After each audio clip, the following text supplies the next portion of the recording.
누군가 제게 물었습니다.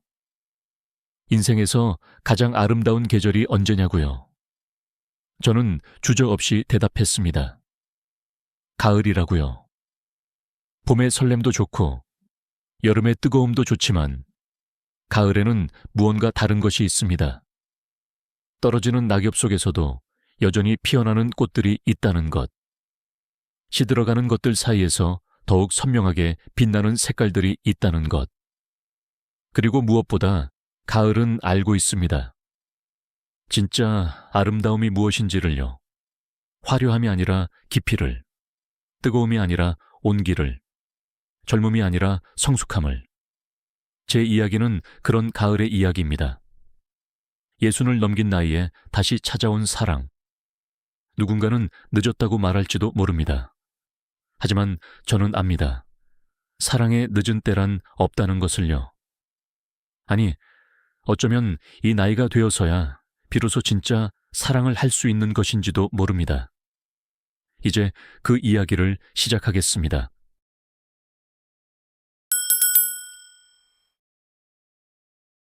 제 이름은 박종수입니다. 올해 68입니다. 38년을 교직에 몸담았습니다. 초등학교 교사로 시작해서 마지막 5년은 교장으로 지냈습니다. 아이들을 가르치는 일, 그것이 제 인생이었습니다. 작은 손을 들고 선생님 하고 부르는 목소리, 운동장을 뛰어다니는 아이들의 웃음소리, 졸업식 날 선생님 저 잊지 마세요 라며 우는 아이들의 모습, 그 모든 것이 제 삶의 의미였습니다. 정년 퇴직한 지도 벌써 3년이 되어갑니다. 퇴직하던 날을 지금도 생생히 기억합니다. 선생님들과 아이들이 준비해준 깜짝 파티. 꽃다발을 안고 서 있던 그 순간, 교직원들이 박수를 쳐주었고 아이들은 제 주위를 빙 둘러싸고 노래를 불러주었습니다. 선생님, 고맙습니다. 선생님, 사랑합니다. 저는 그날 울었습니다. 38년 동안 참아왔던 눈물을. 그날만큼은 참을 수가 없었습니다. 그날 집에 돌아왔을 때 현관문을 열며 외쳤습니다. 여보, 나 퇴직했소. 하지만 대답은 없었습니다. 텅 빈 집만이 저를 맞아주었습니다. 아내 순이는 그때 이미 세상에 없었으니까요. 아내가 세상을 떠난 지 6년째입니다. 갑작스러운 뇌출혈이었습니다. 장을 보려고 집을 나서다 쓰러졌습니다. 그날 저는 학교에 있었습니다. 교장실에서 서류를 검토하고 있었죠. 이웃집 아주머니한테서 전화가 왔습니다. 교장 선생님, 빨리 오세요. 사모님이 쓰러지셨어요. 병원으로 달려갔을 때 아내는 이미 의식이 없었습니다. 의사 선생님은 고개를 저으며 말했습니다. 대뇌 전체에 출혈이 심합니다. 각오하셔야 할 것 같습니다. 사흘을 버텼습니다. 아니, 버티지 못했습니다. 중환자실 침대에 누워 수많은 기계에 둘러싸여 숨만 쉬고 있었습니다. 저는 아내의 손을 잡고 계속 말을 걸었습니다. 여보, 나야. 알아들어요? 손 좀 꽉 쥐어봐요. 제발. 하지만 아내의 손은 차갑고 축 늘어져 있을 뿐이었습니다. 사흘째 되는 날 새벽, 아내는 눈을 뜨지 못한 채 세상을 떠났습니다. 마지막 순간에 저는 아내의 귓가에 속삭였습니다. 여보, 사랑했소. 정말 사랑했소. 다음 생에 또 만나요. 그때는 내가 먼저 고백할게요. 매일 사랑한다고 말해줄게요. 아내의 마지막 말은 무엇이었을까요? 쓰러지기 전날 저녁이었습니다. 저는 학교 일로 늦게 들어왔고 피곤했습니다. 아내가 물었습니다. 여보, 저녁 뭐 먹고 싶어요? 저는 대충 대답했습니다. 아무거나. 아내는 잠시 말이 없더니 말했습니다. 그럼 김치찌개 끓일게요. 당신 그거 좋아하잖아요. 그래요. 그게 마지막 대화였습니다. 지금도 그 순간을 떠올리면 가슴이 미어집니다. 왜 그때 제대로 대답하지 못했을까요? 왜 당신이 해주는 거라면 다 좋아요 라고 말하지 못했을까요? 왜 고마워요 라고 사랑해요 라고 말하지 못했을까요? 아무거나. 그 두 글자가 평생 저를 괴롭힙니다. 아이들이 둘 있습니다. 큰아들 민수는 서울에서 중견기업에 다닙니다. 부장이라고 합니다. 결혼해서 아들 하나를 두었습니다. 제 손자, 올해 중학교 2학년입니다. 딸 은지는 부산에서 고등학교 국어 교사로 일합니다. 저처럼 교직을 택했죠. 사위는 작은 사업을 한다고 들었습니다. 손녀가 하나 있습니다. 초등학교 5학년입니다. 아이들은 각자의 삶을 살아갑니다. 명절이나 제 생일, 어머니 기일 때 찾아옵니다. 1년에 서너 번 정도요. 올 때마다 물어봅니다. 아버지, 괜찮으세요? 밥은 잘 드시고 계시죠? 불편한 곳은 없으시고요. 저는 늘 같은 대답을 합니다. 그럼 아빠가 얼마나 잘 먹는데. 걱정 마. 다 괜찮아. 그리고 아이들은 안심하고 돌아갑니다. 하지만 사실은 괜찮지 않습니다. 전혀 괜찮지 않습니다. 집은 텅 비어 있습니다. 아파트 3층에 있는 30평 정도 되는 집입니다. 방이 셋, 거실이 하나, 작은 베란다가 있습니다. 퇴직금과 평생 모은 돈으로 마련한 집입니다. 시 외곽에 작은 땅도 몇 필지 있습니다. 연금도 나옵니다. 넉넉하지는 않지만 부족하지도 않습니다. 물질적으로는 준비가 되어 있었습니다. 하지만 마음은 전혀 준비되어 있지 않았습니다. 저녁 7시쯤 되면 불을 켭니다. 현관 불을 켜고, 거실 불을 켜고, 방 불을 켭니다. 하지만 불을 켜도 집은 어둡습니다. 아내가 있을 때는 불을 켜기도 전에 밝았습니다. 오셨어요. 손 씻고 오세요. 밥 차릴게요. 아내의 목소리가 집을 밝혔습니다. 이제는 그 목소리가 없습니다. 전등불만이 차갑게 집을 비출 뿐입니다. 거실은 너무 넓습니다. 혼자 앉아 있으면 발소리만 울립니다. 텔레비전을 켜놓지만 무슨 소리가 나오는지 잘 모르겠습니다. 주방은 거의 쓰지 않습니다. 아내가 그토록 정성스럽게 가꾸던 공간, 칼과 도마가 놓인 자리, 냄비가 걸린 자리, 모두 그대로인데 먼지만 쌓여갑니다. 베란다의 화분들도 하나둘 시들어갔습니다. 아내는 식물을 참 좋아했습니다. 장미, 난초, 허브. 베란다가 작은 정원 같았죠. 여보, 이 장미 좀 봐요. 꽃이 폈어요. 예쁘죠? 아내는 그렇게 기뻐했습니다. 하지만 저는 식물을 돌볼 줄 모릅니다. 물을 언제 줘야 하는지, 햇빛은 얼마나 필요한지 모릅니다. 하나씩 시들어가는 화분들을 보면서도 어떻게 해야 할지 몰랐습니다. 결국 다 죽었습니다. 죽은 화분들을 보면서 생각했습니다. 나도 저렇게 시들어가고 있구나. 식사가 가장 큰 문제였습니다. 아침은 우유와 빵으로 때웁니다. 간단하니까요. 점심은 밖에서 해결합니다. 학교 근처 식당에서 혼자 밥을 먹습니다. 하지만 저녁이 문제였습니다. 혼자 집에서 밥을 하자니 재료를 사는 것부터 막막했습니다. 마트에 가면 모든 것이 너무 많습니다. 혼자 먹을 양으로는 뭘 사야 할지 모르겠습니다. 설령 재료를 산다 해도 어떻게 요리하는지 모릅니다. 38년 동안 아내가 다 해주었으니까요. 그래서 편의점 도시락을 사다 먹었습니다. 하루 이틀은 괜찮았습니다. 하지만 매일 먹다 보니 플라스틱 맛이 났습니다. 아니, 아무 맛도 나지 않았습니다.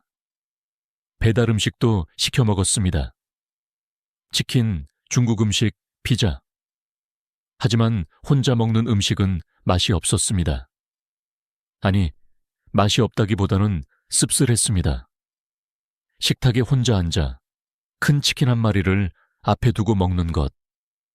그것이 얼마나 슬픈 일인지 그때 처음 알았습니다. 음식을 먹는 것이 점점 더 귀찮아졌습니다. 배가 고프지도 않았습니다. 아니, 배는 고픈데 먹고 싶지 않았습니다. 체중이 줄었습니다. 5kg, 7kg. 거울을 보면 뺨이 꺼진 제 얼굴이 보였습니다. 그래서 저는 도서관에 가기 시작했습니다. 집에 있으면 혼자라는 생각만 들었으니까요. 시립도서관은 집에서 버스로 20분 거리에 있었습니다. 크지는 않지만 아담하고 조용한 곳이었습니다. 저는 매일 아침 9시에 도서관 문이 열리면 가장 먼저 들어갔습니다. 3층 열람실 창가 자리. 거기가 제 자리가 되었습니다. 창밖으로 공원이 보이는 자리였습니다. 책을 읽었습니다. 역사책, 철학책, 소설, 에세이, 가리지 않고 읽었습니다. 교직 생활 내내 읽고 싶었지만 시간이 없어서 못 읽었던 책들을 읽었습니다. 사마천의 사기, 톨스토이옷의 전쟁과 평화, 카뮈의 이방인, 천명관의 고래, 조정래의 태백산맥. 책을 읽는 동안만큼은 혼자라는 생각이 들지 않았습니다. 책 속의 인물들이 제게 말을 걸어왔습니다. 나폴롱이, 안나 카레니나가, 메르소가 제 곁에 있었습니다. 저는 그들과 대화를 나누었습니다. 목소리 없는 대화였지만 그것만으로도 위로가 되었습니다. 저녁 6시, 도서관이 문을 닫을 시간이 되면 책을 덮었습니다. 사서 선생님이 말했습니다. 오늘도 수고하셨어요. 조심히 들어가세요. 네, 감사합니다. 내일 또 올게요. 도서관을 나서는 순간 다시 혼자가 되었습니다. 버스를 타고 집으로 돌아가는 길, 창밖으로 보이는 저녁 풍경, 불이 켜진 집들, 가족들이 모여 저녁 식사를 할 시간입니다. 어떤 집 창문으로는 웃음소리가 새어나왔습니다. 어떤 집 창문으로는 텔레비전 불빛이 보였습니다. 저는 그런 집들을 바라보며 생각했습니다. 나도 저런 집이 있었는데, 나도 저렇게 웃으며 살았는데. 버스에서 내려 아파트로 걸어가는 길, 현관 비밀번호를 누르고 들어가는 순간 어둠이 저를 맞아주었습니다.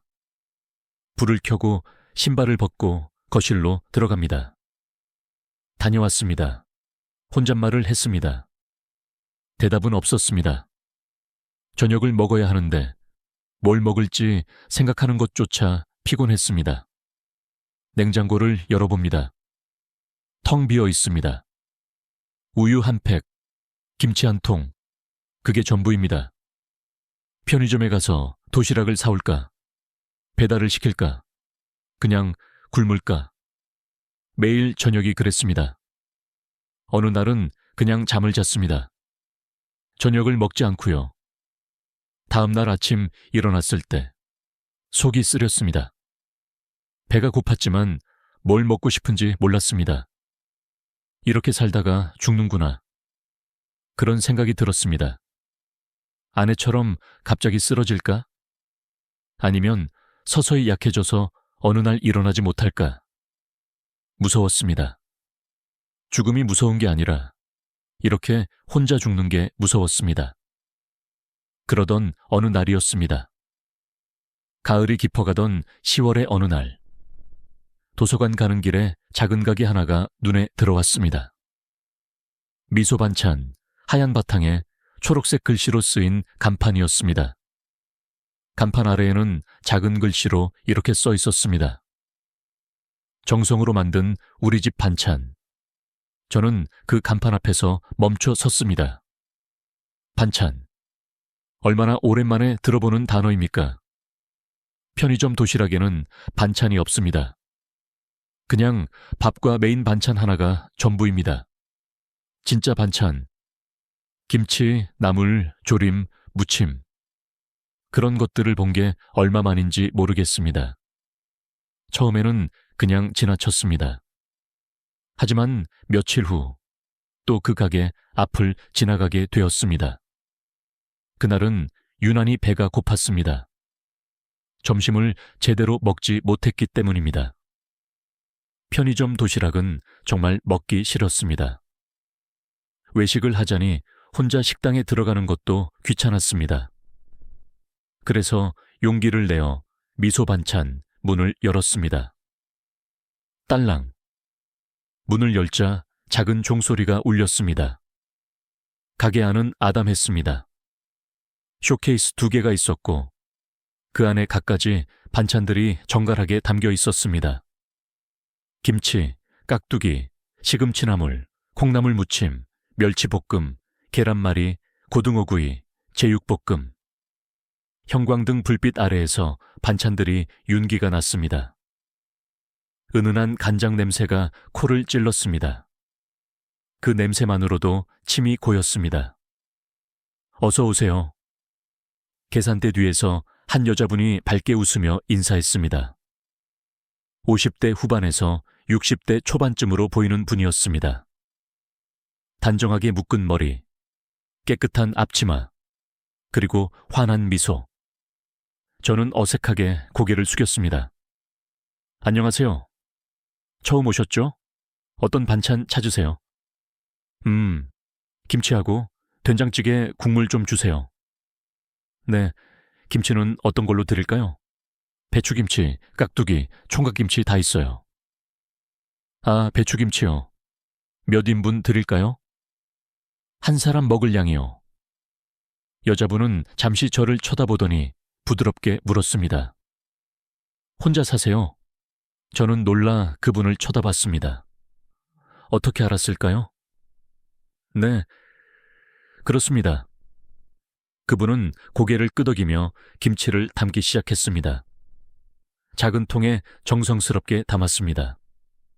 그리고는 된장찌개 국물도 담아주었습니다. 잠깐만요. 그분은 뭔가를 더 꺼내더니 작은 통에 담았습니다. 멸치볶음이었습니다. 이것도 드릴게요. 서비스예요. 아니, 괜찮습니다. 돈 드릴게요. 아니에요. 그냥 드리는 거예요. 하지만 혼자 사시면 밥 먹기 힘드시죠? 반찬이 다양해야 밥맛이 나는 법인데. 이것도 먹어보세요. 맛있을 거예요. 그 말에 가슴 한구석이 따뜻해졌습니다. 언제 누군가가 제게 이렇게 다정하게 말을 건넨 게 얼마만인가요? 감사합니다. 천만에요. 맛있게 드시고 또 오세요. 저는 반찬을 들고 가게를 나왔습니다. 집에 돌아와 밥을 했습니다. 밥솥에 쌀을 씻어넣고 물을 부었습니다. 이 정도는 할 수 있었습니다. 밥이 되는 동안 상을 차렸습니다. 김치를 작은 접시에 담고 멸치볶음도 담고 된장찌개 국물을 그릇에 부었습니다. 밥이 다 되었습니다. 따끈한 밥을 퍼서 상 위에 놓았습니다. 오랜만에 제대로 된 밥상이었습니다. 숟가락을 들었습니다. 먼저 김치를 한 조각 집어 먹었습니다. 아, 맛있었습니다. 정말 맛있었습니다. 아내가 담가주던 그 맛이었습니다. 새콤하면서도 깊은 맛, 젓갈의 감칠맛, 적당한 익은 정도. 김치 한 조각에 밥을 한 숟가락 떠서 입에 넣었습니다. 눈물이 났습니다. 왜 우는지 모르겠습니다. 그냥 눈물이 났습니다. 밥이 이렇게 맛있는 줄 몰랐습니다. 멸치볶음도 먹어봤습니다. 바삭하면서도 달콤했습니다. 견과류가 들어가 고소했습니다. 된장찌개 국물을 한 숟가락 떠서 마셨습니다. 구수했습니다. 집에서 끓인 된장찌개 맛이었습니다. 저는 그렇게 저녁을 먹었습니다. 오랜만에 밥 한 그릇을 다 먹었습니다. 배가 불렀습니다. 마음도 조금 따뜻해진 것 같았습니다. 다음 날 저는 도서관에 가는 길에 다시 그 가게에 들렀습니다.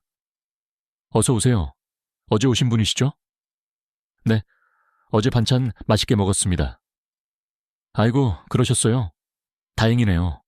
오늘은 뭐 드릴까요? 오늘은 뭐가 맛있어요? 오늘은 고등어가 아주 신선해요. 한 마리 구워 드릴까요? 네, 그럼 그걸로 주세요. 그리고 나물 반찬 하나 주세요. 시금치나물이랑 콩나물 무침 있는데 둘 다 드릴게요. 아니, 하나면 됩니다. 괜찮아요. 혼자 사시면 여러 가지 먹어야 영양도 골고루 섭취하시고요. 그분은 그렇게 말하며 반찬을 담아주었습니다. 그날도 그 다음 날도 저는 미소 반찬에 들렀습니다. 매일 도서관을 마치고 돌아오는 길에 들르는 것이 습관이 되었습니다. 그리고 매일 다른 반찬을 샀습니다. 어떤 날은 제육볶음을, 어떤 날은 북어찜을, 어떤 날은 두부조림을 샀습니다. 가게 주인은 항상 밝게 웃으며 저를 맞아주었습니다. 어서 오세요, 선생님. 언제부턴가 저를 선생님이라고 부르기 시작했습니다. 오늘은 날씨가 쌀쌀하니까 김치찌개 국물 많이 드릴게요. 오늘 고등어가 아주 신선해요. 하나 구워드릴까요? 요즘 입맛 없으시죠? 이 열무김치 드시면 입맛 확 돌아오실 거예요. 작은 대화들이었습니다.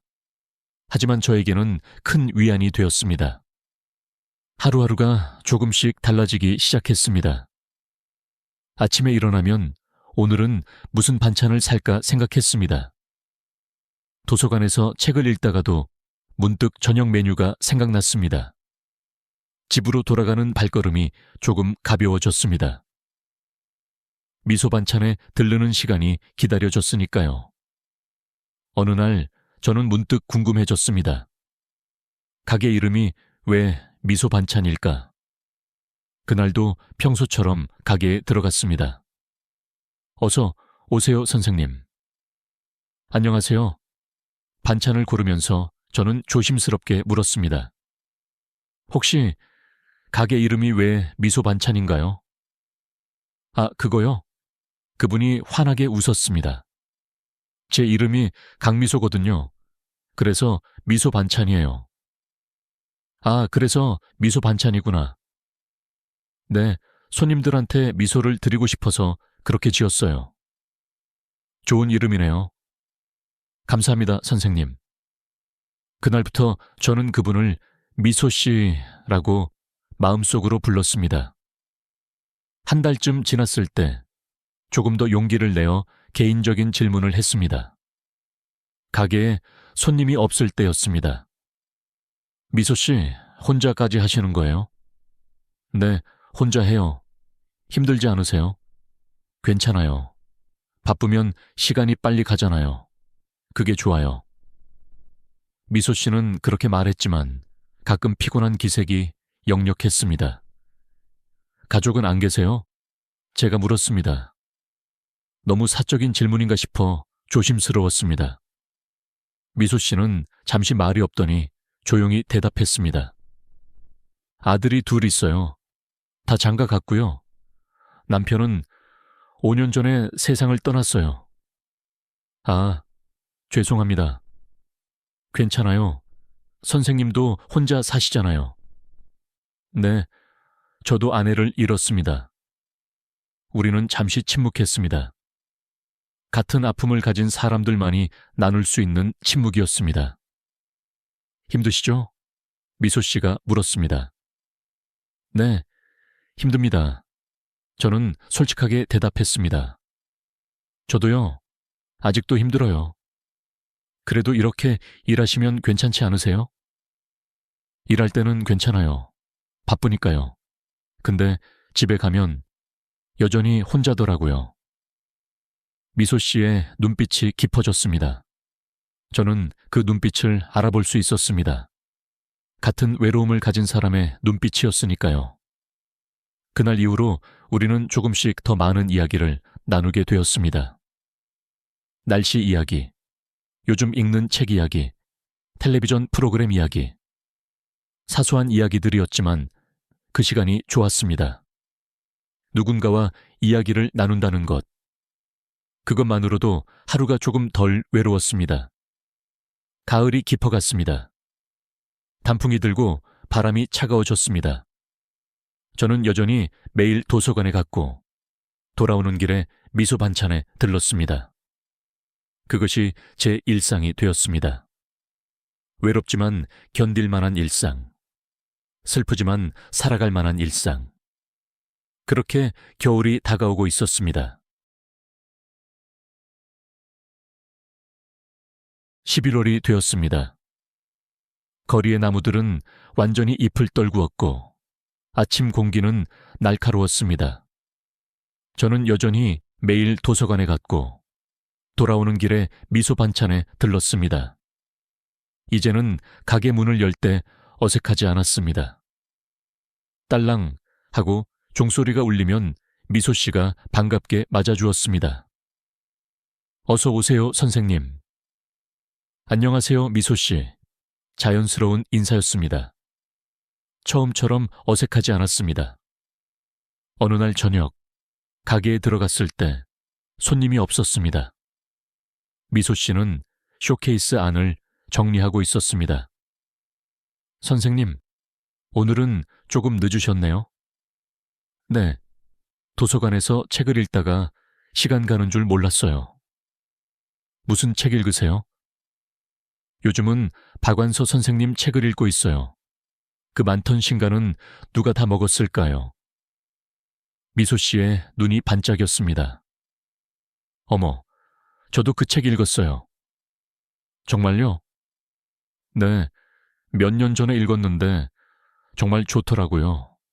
전쟁 이야기인데 슬프면서도 따뜻하잖아요. 맞아요. 읽으면서 우리 어릴 때 생각이 났어요. 저도요. 그때는 가난했지만 정이 많았잖아요. 우리는 그렇게 책 이야기를 나눴습니다. 박완서의 다른 책들, 최근에 읽은 소설들, 좋아하는 작가들. 시간이 어떻게 가는지 몰랐습니다. 문득 시계를 보니 30분이 넘게 지나 있었습니다. 아, 죄송합니다. 장사에 방해가 됐네요. 아니에요. 요즘 이 시간에는 손님이 별로 없어요. 오히려 좋아요. 이렇게 이야기 나누는 거.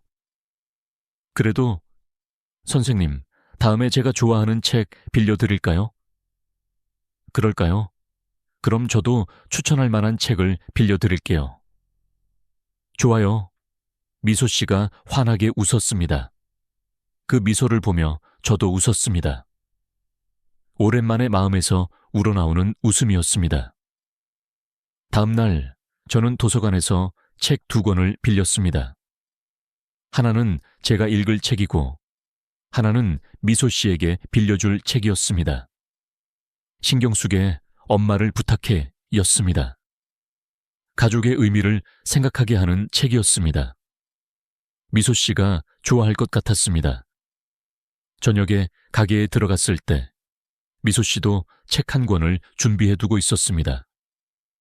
선생님, 이거 정말 재밌어요. 읽어보세요. 공지영의 우리들의 행복한 시간이었습니다. 저도 이거 드릴게요. 저는 엄마를 부탁해를 건넸습니다. 와, 이 책 읽고 싶었는데. 감사합니다, 선생님. 천만에요. 재밌게 읽으세요. 우리는 서로의 책을 교환했습니다. 작은 일이었지만 왠지 특별하게 느껴졌습니다. 누군가와 책을 나눈다는 것.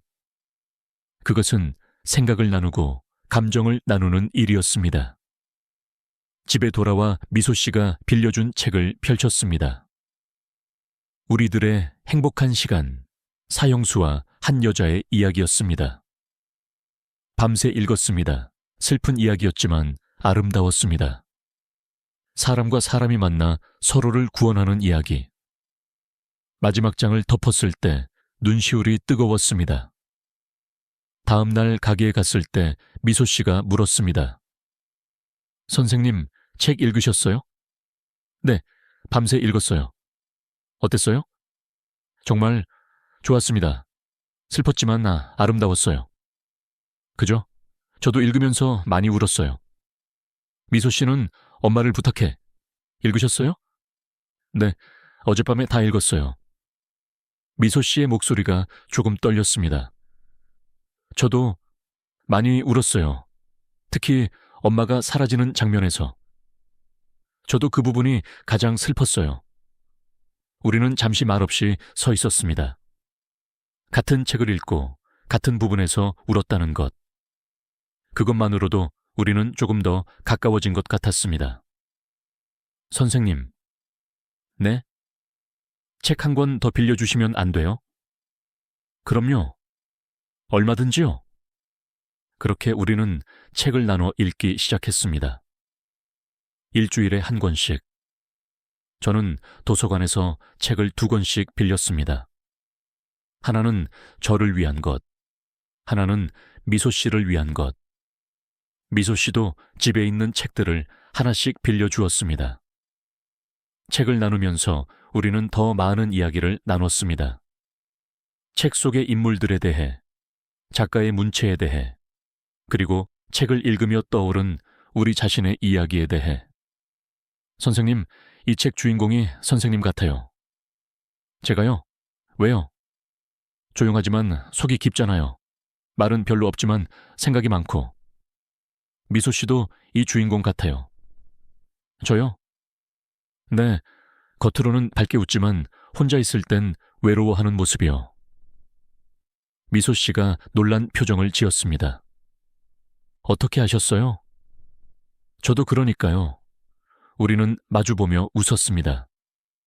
슬픈 웃음이었지만 혼자가 아니라는 위안이 있었습니다. 추석이 다가왔습니다. 명절 일주일 전쯤 가게에 갔을 때 미소 씨가 바빴습니다. 손님들이 줄을 서 있었고 미소 씨는 땀을 닦으며 주문을 받고 있었습니다. 저는 구석에 서서 기다렸습니다. 1시간 정도 지나서야 손님들이 빠져나갔습니다. 어머, 선생님, 언제 오셨어요? 말씀하시지, 그러셨어요. 아니에요, 괜찮습니다. 바쁘신데 방해하고 싶지 않아서요. 추석 때문에 좀 바빠요. 명절 음식 주문이 많아서요. 힘드시겠어요. 괜찮아요. 바쁜 게 좋아요. 미소 씨가 웃었지만 피곤한 기색이 역력했습니다. 오늘은 뭐 드릴까요? 추석이니까 음식 많이 준비하셨을 텐데 제가 사도 될까요? 당연하죠. 선생님은 저희 가게 1등 단골이신데요. 미소 씨는 이것저것 반찬을 담아주었습니다. 평소보다 훨씬 많이요. 이건 너무 많은데요. 명절인데 푸짐하게 드세요. 감사합니다. 그런데 저는 조심스럽게 물었습니다. 혹시 추석에 자식들 오나요? 미소 씨의 얼굴이 잠시 어두워졌습니다. 큰아들은 처가 쪽으로 가고 작은 아들은 해외여행 간대요.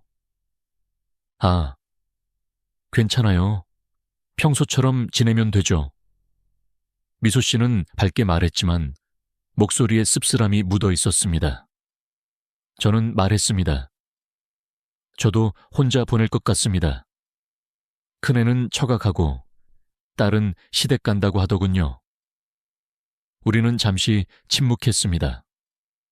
혼자 보낼 명절. 그것이 얼마나 외로운 일인지 우리는 둘 다 알고 있었습니다.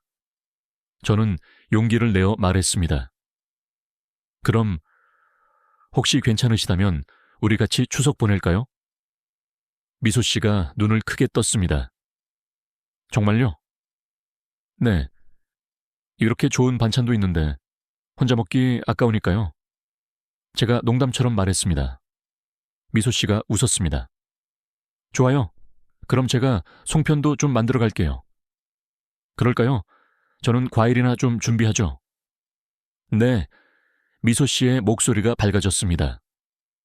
그 목소리를 듣는 것만으로도 제 마음이 따뜻해졌습니다. 추석 당일 아침, 저는 일찍 일어났습니다. 오랜만에 설레는 마음으로 하루를 시작했습니다. 누군가를 맞이한다는 것. 그것만으로도 하루가 특별해졌습니다. 청소를 시작했습니다. 진공청소기를 돌리고 걸레질을 하고 먼지를 털었습니다.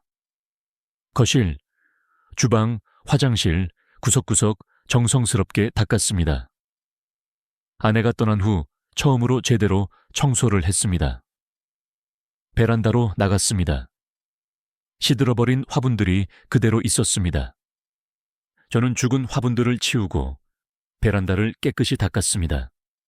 그리고 마트에 가서 작은 화분 하나를 샀습니다. 국화였습니다.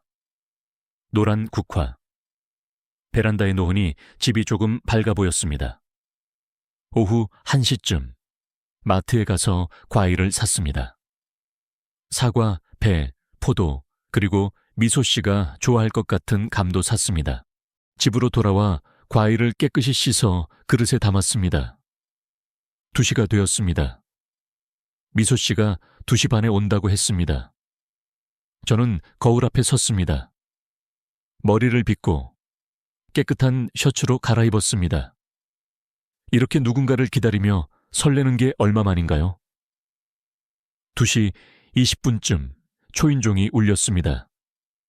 제 심장이 쿵쾅거렸습니다. 문을 열었습니다. 미소 씨가 서 있었습니다. 손에는 커다란 보자기에 싼 음식 보따리가 들려 있었습니다. 선생님, 안녕하세요. 어서 오세요, 미소 씨. 많이 가져왔어요. 명절인데 푸짐하게 먹어야죠. 들어오세요, 어서. 미소 씨가 집 안으로 들어왔습니다. 현관에서 신발을 벗는 미소 씨를 보며 저는 생각했습니다. 아내가 세상을 떠난 후 처음으로 여자가 이 집에 들어왔구나.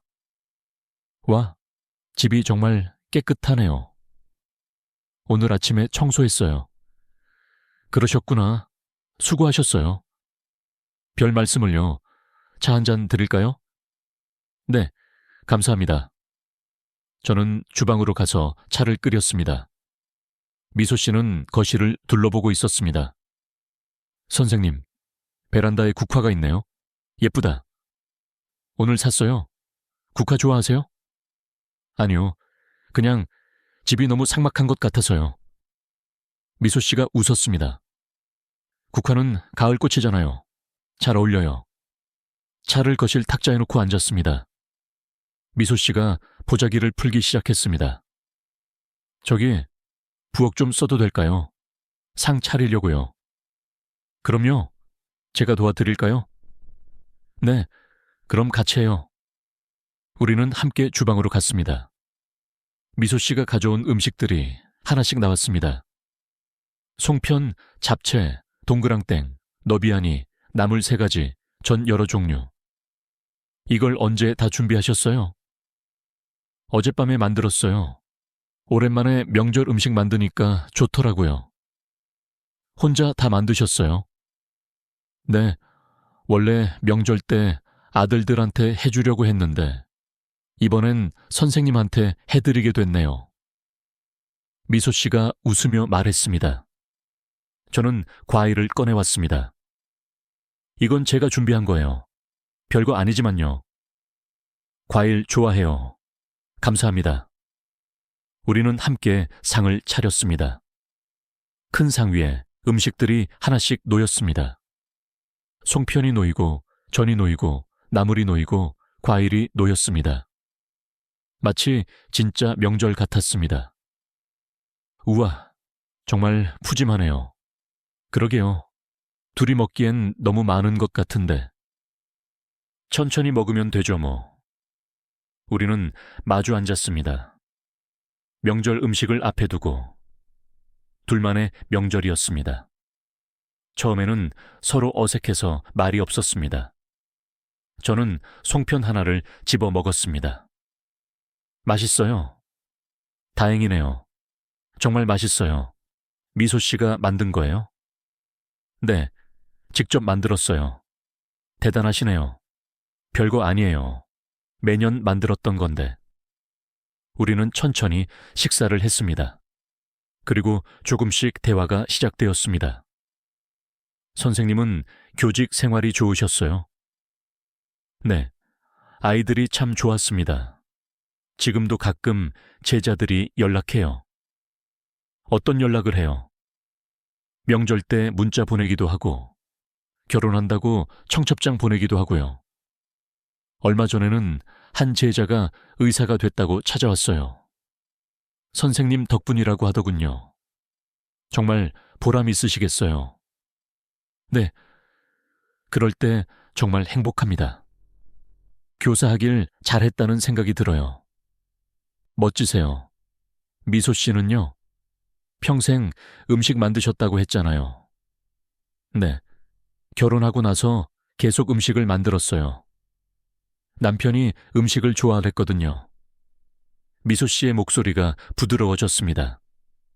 남편분은 어떤 분이셨어요? 조심스럽게 물었습니다. 미소 씨는 잠시 창밖을 바라보다가 말했습니다. 말이 없는 사람이었어요. 정이 없었던 건 아니에요. 그냥 표현을 잘 못했죠. 제 아내도 그랬어요. 선생님 아내분은 어떤 분이셨어요? 조용한 사람이었어요. 항상 곁에 있어줬죠. 저는 그게 당연한 줄 알았어요. 그런데 떠나고 나니 그게 얼마나 큰 사랑이었는지 알겠더라고요. 저도요, 남편이 죽기 전에 그러더라고요. 미소 씨의 목소리가 떨렸습니다. 미소야, 내가 표현은 못했지만 너무 사랑했어. 다음 생에 다시 만나면 매일 사랑한다고 말해줄게. 그 말이 자꾸 생각나요. 미소 씨의 눈에 눈물이 맺혔습니다. 저도 목이 메었습니다. 우리는 잠시 말없이 앉아 있었습니다. 같은 아픔을 나누는 시간이었습니다. 저는 미소 씨의 손을 잡았습니다. 미소 씨, 네? 우리 친구하면 안 될까요? 이렇게 함께 있으면 외롭지 않아서 좋거든요. 미소 씨가 고개를 들어 저를 바라봤습니다. 눈물이 흐르는 얼굴로. 저도요, 선생님. 저도 선생님과 함께 있으면 외롭지 않아요. 그럼 친구합시다. 네, 친구해요. 우리는 손을 맞잡았습니다. 따뜻한 손이었습니다. 오랜만에 느껴보는 사람의 온기였습니다. 그날 우리는 오후 내내 이야기를 나눴습니다. 어린 시절 이야기, 학창 시절 이야기, 결혼 생활 이야기, 아이들 키우던 이야기. 웃기도 하고 울기도 하고 공감하기도 했습니다. 해가 지기 시작했습니다. 창밖으로 노을이 보였습니다. 벌써 이렇게 시간이 됐네요. 미소 씨가 말했습니다. 그러게요. 시간이 정말 빠르네요. 오늘 정말 즐거웠어요, 선생님. 저도요, 미소 씨. 오랜만에 명절다운 명절을 보냈습니다. 그럼 저 이만 가볼게요. 제가 배웅해 드릴게요. 현관까지 함께 걸어갔습니다. 미소 씨가 신발을 신으며 말했습니다. 선생님, 남은 음식은 냉장고에 잘 넣어두세요. 며칠은 드실 수 있을 거예요.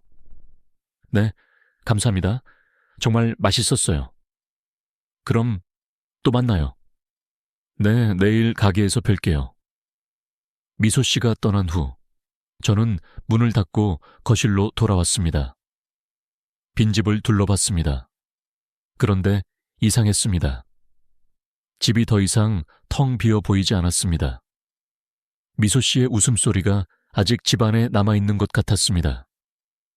미소 씨의 온기가 아직 느껴지는 것 같았습니다. 저는 상을 치우며 혼잣말을 했습니다. 친구라. 입가에 미소가 지어졌습니다. 오랜만에 진심으로 웃는 얼굴이었습니다. 그날 밤 저는 오랜만에 편안하게 잠들었습니다. 악몽도 없었고 중간에 깨지도 않았습니다. 아침에 눈을 떴을 때 기분이 좋았습니다. 이유는 알 수 없었지만 뭔가 달라진 것 같았습니다. 세상이 조금 밝아 보였습니다. 아침 햇살이 창문으로 들어왔습니다. 저는 베란다로 나가 국화에 물을 주었습니다. 노란 국화가 아침 햇살을 받아 빛나고 있었습니다. 가을꽃, 미소 씨 말대로 가을에 피는 꽃이었습니다. 그날부터 우리의 관계는 조금 변했습니다. 단순히 가게 주인과 손님이 아니었습니다. 친구였습니다. 아니, 친구 이상의 무언가였습니다. 하지만 그게 무엇인지는 아직 몰랐습니다. 아니, 알고 싶지 않았습니다. 그냥 이렇게 함께 있는 것만으로도 충분했으니까요. 가을이 깊어갔습니다. 단풍이 절정에 이르렀다가 서서히 떨어지기 시작했습니다. 우리는 여전히 매일 만났습니다. 책을 나누고 이야기를 나누고 웃음을 나눴습니다. 그리고 어느새 서로의 하루에 없어서는 안 될 존재가 되어 있었습니다. 겨울이 왔습니다. 첫눈이 내리던 날, 저는 도서관 창가에 앉아 책을 읽고 있었습니다. 하지만 책의 내용이 머릿속에 들어오지 않았습니다. 자꾸 미소 씨 생각이 났기 때문입니다. 오늘은 무슨 반찬을 준비했을까? 오늘은 어떤 이야기를 나눌까? 그런 생각들이 책보다 더 흥미로웠습니다. 시계를 보니 오후 4시였습니다. 평소보다 2시간이나 이른 시간이었지만 저는 책을 덮었습니다. 미소 씨를 보고 싶었습니다. 가게로 가는 길, 눈이 소복하게 쌓인 거리를 걸으며 생각했습니다. 이 감정이 뭘까? 단순한 우정일까? 아니면 가게 문을 열었습니다. 딸랑. 어서 오세요. 미소 씨가 환하게 웃으며 맞아주었습니다. 그 웃음을 보는 순간 제 가슴이 뛰었습니다. 선생님, 오늘 일찍 오셨네요. 네, 눈이 와서요. 길이 미끄러워지기 전에 나왔어요. 잘하셨어요. 저도 걱정했어요. 넘어지실까봐. 미소 씨가 걱정했다고요? 그 말에 가슴이 따뜻해졌습니다. 괜찮아요. 조심히 왔어요. 차 한잔 하실래요? 오늘 유자차 만들었어요. 좋죠? 미소 씨가 안쪽으로 들어가더니 따뜻한 유자차를 가져왔습니다. 추운 날엔 이게 최고예요. 감사합니다. 저는 유자차를 한 모금 마셨습니다. 달콤하면서도 새콤한 맛이 입안에 퍼졌습니다. 맛있어요. 다행이네요. 며칠 전에 직접 담갔어요. 직접 담그셨어요? 네. 겨울에 유자청 담그는 게 제 낙이에요. 우리는 그렇게 차를 마시며 이야기를 나눴습니다.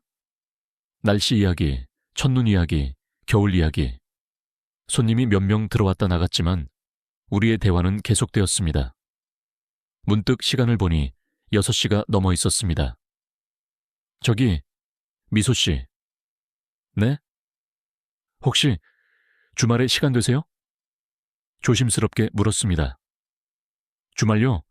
토요일은 가게 해야 하고 일요일은 쉬는데요. 그럼 일요일에 공원 산책 같이 할까요? 날씨가 좋다면요. 제 심장이 두근거렸습니다. 미소 씨는 잠시 생각하더니 환하게 웃었습니다. 좋아요.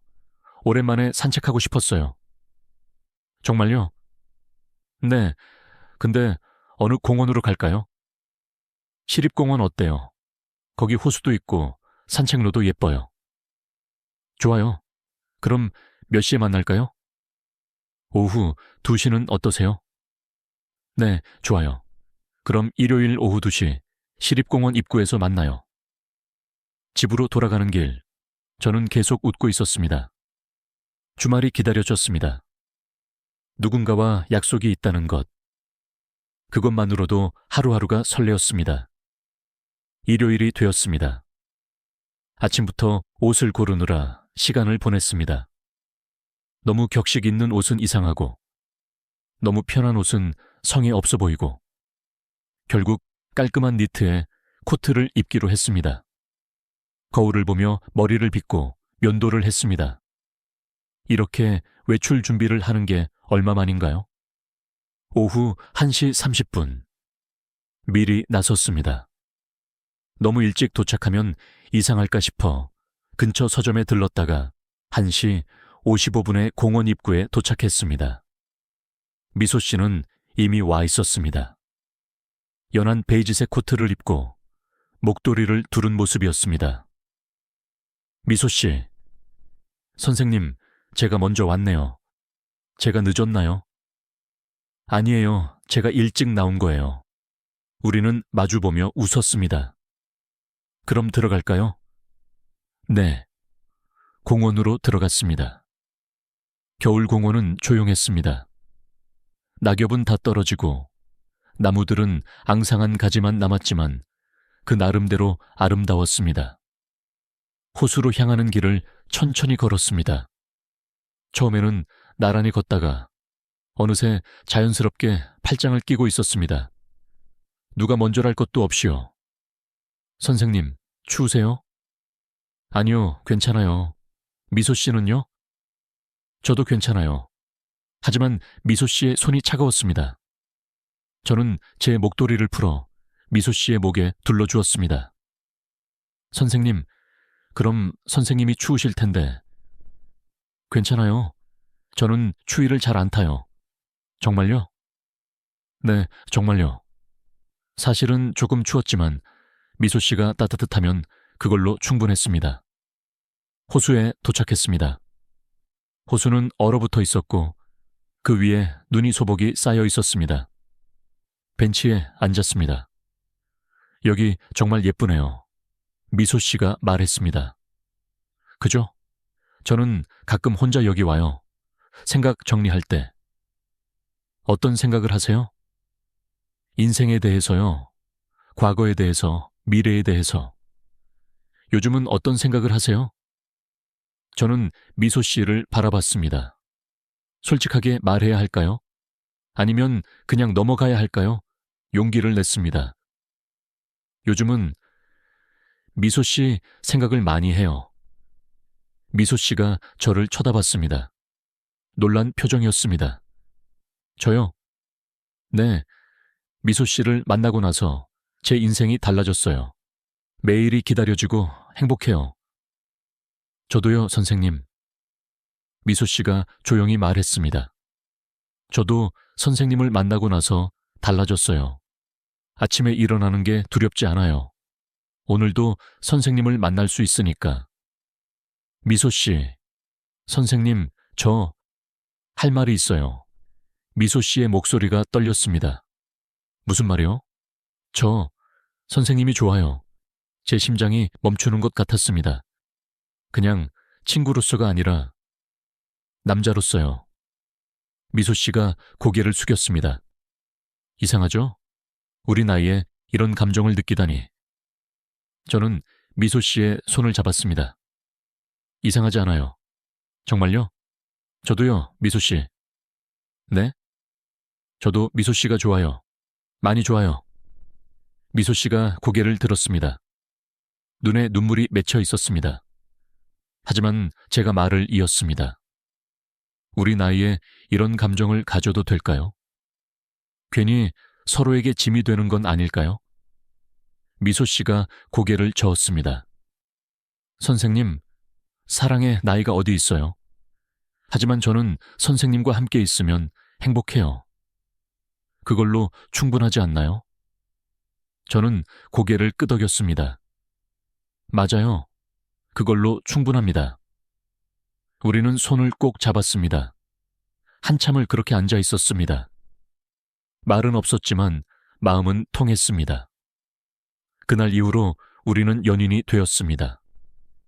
60을 넘긴 나이에 찾아온 사랑이었습니다. 처음처럼 서툴렀지만 처음보다 깊었습니다. 겨울이 깊어갔습니다. 우리는 주말마다 만났습니다.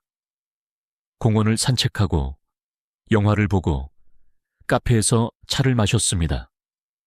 평일에도 매일 만났습니다.